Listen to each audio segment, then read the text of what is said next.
Hi, I'm Bonnie Annis, And I'm Stephanie Prestidge. and we're here from Lemoore. Today, we're going to, in our series of YouTube live videos, we've been exploring a number of things related to skin health. Today, we're going to talk about a concept that has blown my mind ever since I first learned about it, and that is the Hayflick limit of a cell. I don't know how I got to be this age without knowing anything about that. I mean, it could be that I'm not an esthetician, but Stephanie, why is this so? Okay, wait, no, we can't do that. Step back. What on earth is this mind-blowing Hayflick limit concept? Let me start at the beginning. So it was discovered, first thing I want to point out, it was discovered a long time ago in the 1950s by Leonard Hayflick. Okay. First It's published, always named after a man, just saying. Always. Published in the 1970s, first publication about it. So I just want to focus on that. This is not new. This is Okay. not a brand new thing. It's just new to me. Yeah, it's not new. However, it is understanding that human cells can only multiply and duplicate themselves so many times. They actually discovered that one cell can only reduplicate itself 40 to 60 times. And it goes even further into it if you understand theories of skin aging and the telomeres, the tails on the end of a cell. Those chromosomes can only split and divide so many times, and every time the tail shortens. Then what happens after that 40 to 60 times, the cell goes through apoptosis, which is cell death, like the cell actually dies. If we keep accelerating that too much, then you have huge gaps. Like you'll actually have like sections and you take away a section. And now these other areas have to work harder to fill in the hole. So you're talking about our skin cells. I'm assuming that this Hayflick limit affects all the cells in our body, our liver cells, our lung cells, our whatever else. Yes. In human anatomy, every basal cell, which means like your germinativum cells that germinate and create new cells, all of those. Will say every time I talk to Stephanie, I feel like I know way less than I thought I did. I used to think I was a smart person, and now I'm not so sure, but that's okay. So let's focus our discussion on the Hayflick limit of a skin cell. So when we're born, that cell that we are born with has a lifespan, has a number of times that it can reproduce, and presumably it's going to last us until we die, or when? That may be a dumb question. No, not at all. So one thing that is not always fun to hear is that the day we're born, we're already starting our aging process. We grow and develop. Okay. But it's already somewhat kicking in gear, somewhat not yet. But if we let the organ be healthy, our skin organ. Okay. We need to let the skin organ be healthy. And to be healthy is not always an answer of quick fixes. Oh, okay. I see where we're going with this. So in our industry, we see it, and with consumerism of the global cosmetic industry, we see it as well, is people want quick results. People want to see immediate things change on their skin. They want to see improvement right now. They don't want to learn that our skin renews every 28 days, the epidermis. So it's going to take at least 28 days before we see a product fully work. And how it's going to work. Okay. A lot of people, when something doesn't work, okay, week 2, we'll go over there, we'll buy that brand. That didn't work, okay, we'll scrap that. That goes to the pile of never used again, into the back of the bathroom counter or the back of the cupboard, and then we're going to try something So now we're getting into a little bit of psychology here, which is absolutely a topic worth discussing at length. So here's what I'm understanding you to say. People want to see results in their skin immediately. And that is great. I'm no question. I'm not a delayed gratification kind of human being. I want to see results right now.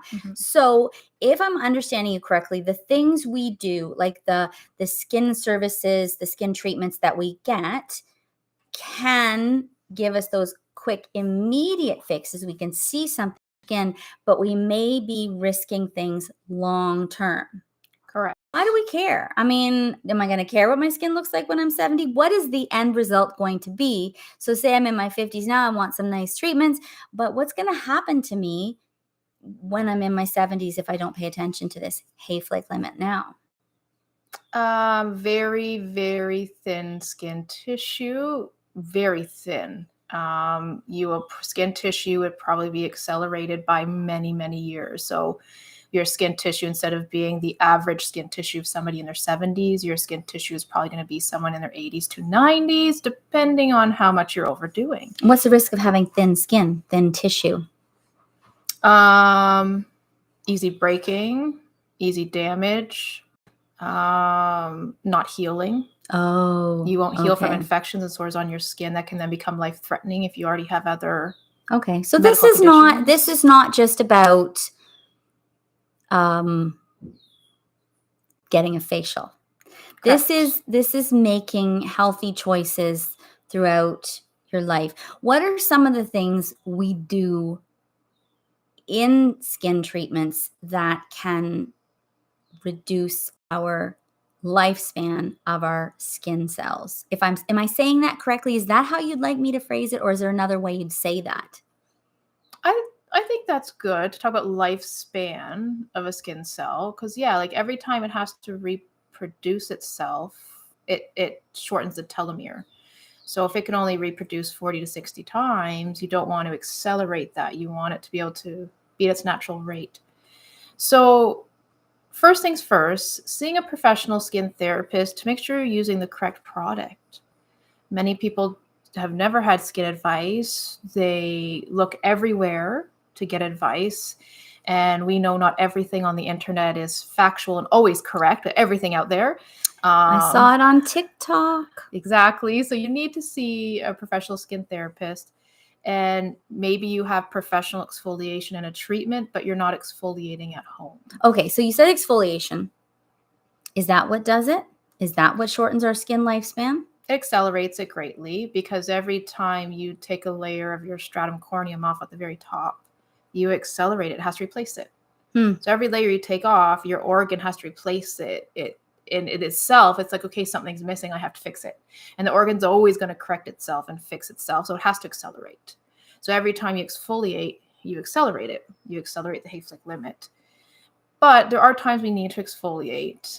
People that deal with skin congestion and clogged pores, and there are times it is needed. So it's not about stop exfoliating forever and ever.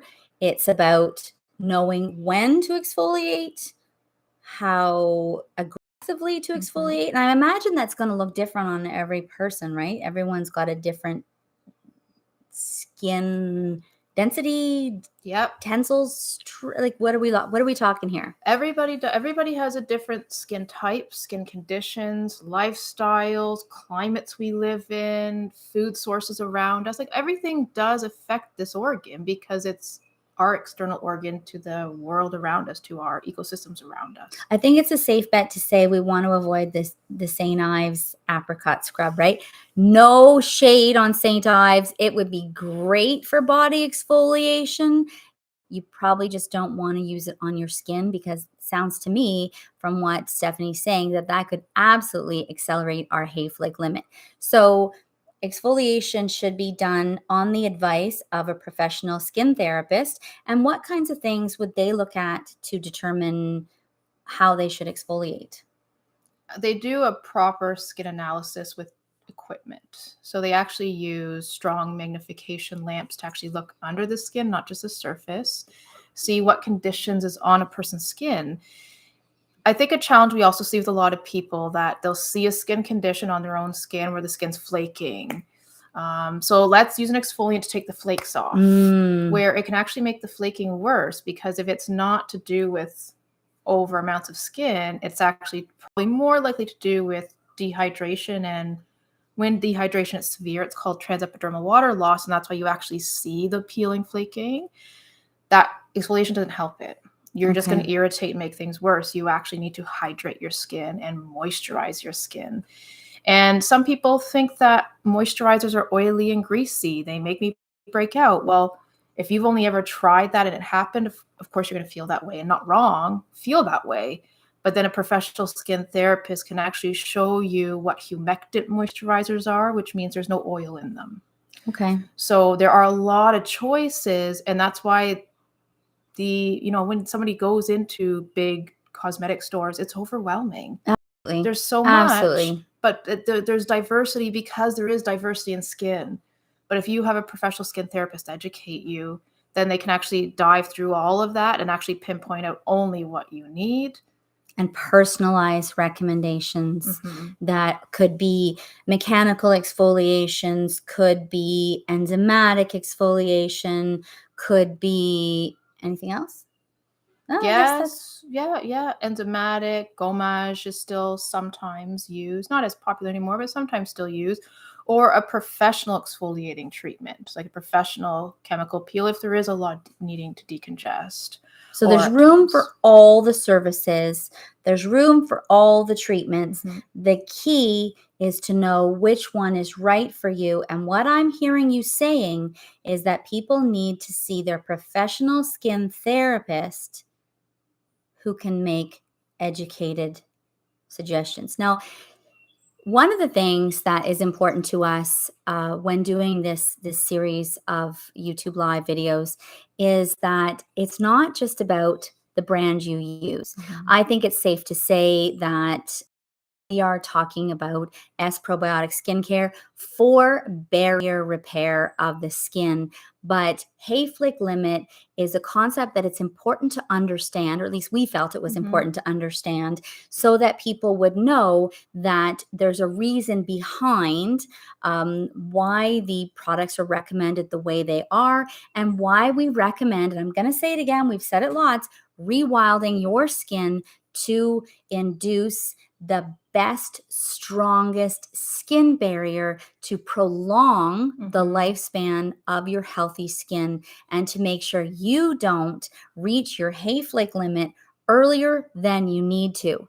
I'm still absolutely blown away by the topic. Is there anything you would like to finish with? Anything you'd like to say to people to carry forward with them? Absolutely. A personal experience and story. When I was introduced by S from yourself and the team, and I started myself rewilding my skin, I've been an esthetician now for over 23 years.